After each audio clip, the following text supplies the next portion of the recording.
Oke, di video sebelumnya kita sudah membahas seputar face restoration dan juga upscale image. Nah, sekarang kita akan membahas fitur image to image ya. Fiturnya ada di tab yang nomor 2 ini, image to image.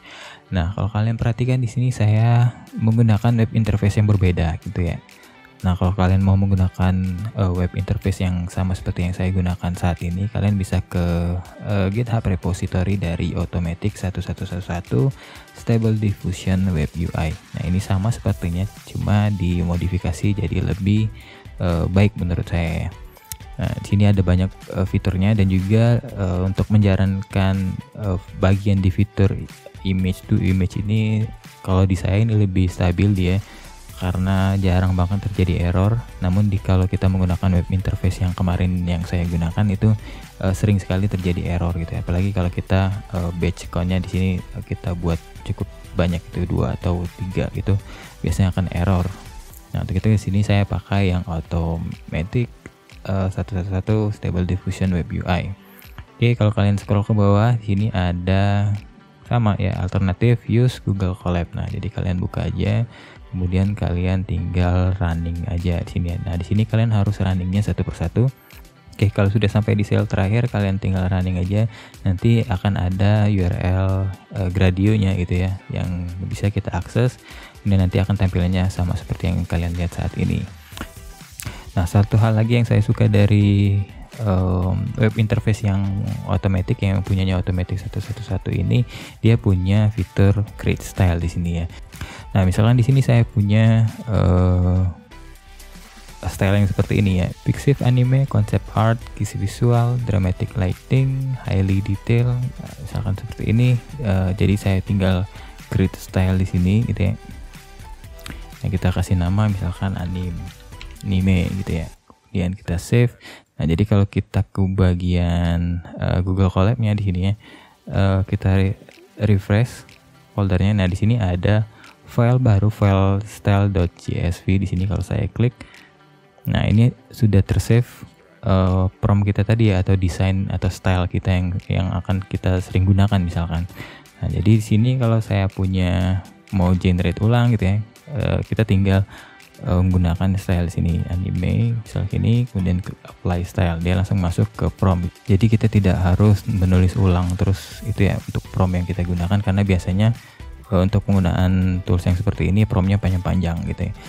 Oke, sekarang kita masuk ke pembahasan image to image. Nah, yang akan saya bahas di fiturnya image to image ini adalah redraw dan juga inpaint ya. Nah, kedua fitur ini yang biasanya sering digunakan di fiturnya image to image ya. Kita bahas yang pertama, yaitu adalah redrawable image ya. Jadi dia menggambar ulang image yang ada, yang kita akan masukkan di sini. Nah, kalau kalian ingat kemarin saya pernah mengatakan pada saat kita masuk ke sebuah website misalkan Lexika ini gitu ya, kita mau gambar yang sama gitu ya, dari sini yang kita copy itu sebenarnya hanya promptnya gitu ya. Misalkan saya masuk yang ini, kita hanya bisa meniru promptnya gitu ya. Konsep dari promptnya, kita belum tentu bisa mendapatkan hasil yang sama seperti yang mereka generate di sini gitu ya. Sebagai contoh kayak gini aja ya, kita copy, misalkan saya paste lagi di text to image ini ya, kita generate, akan langsung kita generate 4 ya. Nah, di sini kita tidak bisa mendapatkan gambar yang sama, bisa jadi hasil kita lebih baik ataupun kita tidak bisa mengikuti yang hampir mirip persis seperti ini. Namun kita kesulitan kalau kita hanya mengcopy, yang kita copy adalah promptnya aja gitu ya, hasilnya beda gitu ya, seperti ini. Nah, fitur dari image to image, kita bisa membuat image yang sama seperti ini, namun kita bisa modifikasi image ini sesuai dengan apa yang kita inginkan, itu yang kita tulis di prompt ini ya.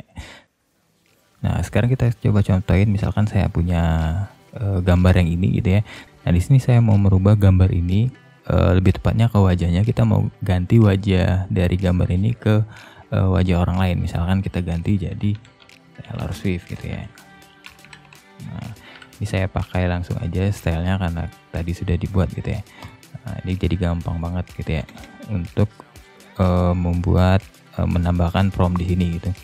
Oke, salah satu hal yang cukup penting di bagian image to image ini, ada satu parameter yang namanya denoising strength di sini ya. Jadi kalau kita ini setnya ke lebih kecil gitu ya, dia tidak akan banyak merubah image yang ada.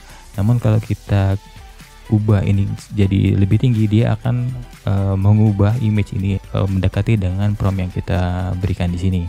Namun kalau kita set ini lebih kecil gitu ya, dia tidak akan berubah banyak.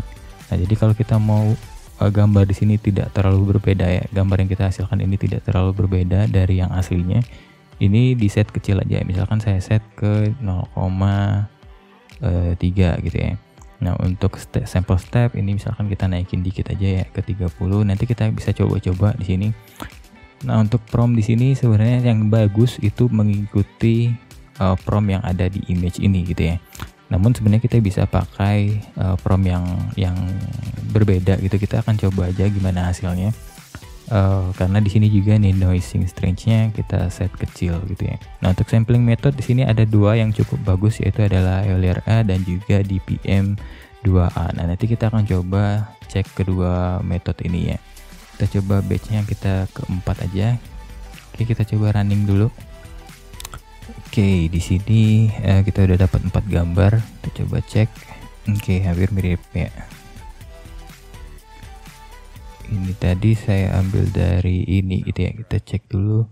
Nah, salah satu hal lagi yang lupa saya kasih tahu gitu ya, masalah dimensi di sini.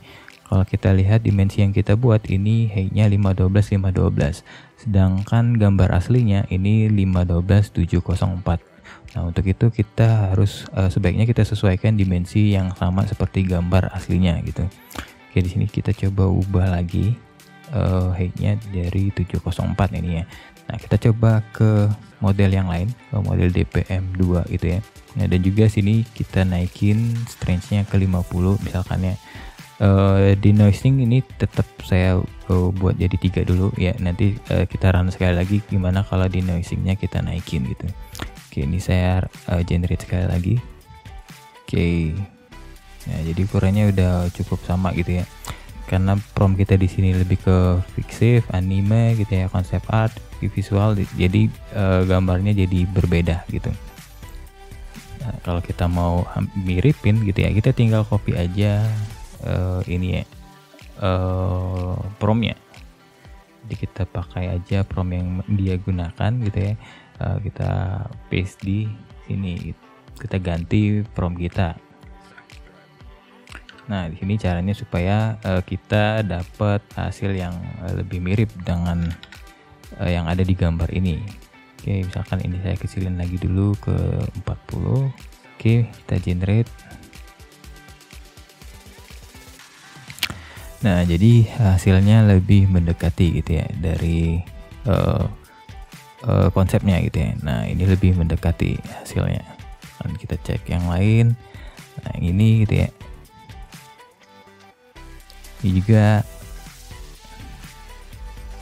Ini juga bagus ya. Nah, ini juga jadi hasilnya lebih mendekati, namun kita gunakan wajah yang lain ya. Nah, jadi seperti itu konsep dari redraw wall image di sini. Nah, di sini kita akan coba cek, kita naikin di noise range-nya.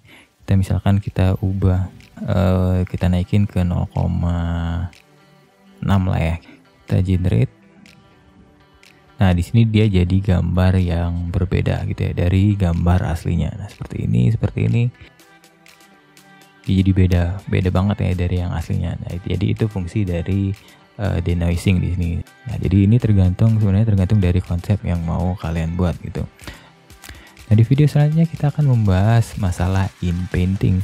Sebenarnya inpainting ini hampir mirip seperti redraw, namun kalau di bagian inpainting kita bisa merubah di bagian tertentu saja. Misalkan di sini kita mau ubah bajunya atau kita mau ubah armor yang ada di sini. Nah, itu bisa menggunakan inpainting. Oke, kita akan lanjut lagi pembahasannya di video selanjutnya.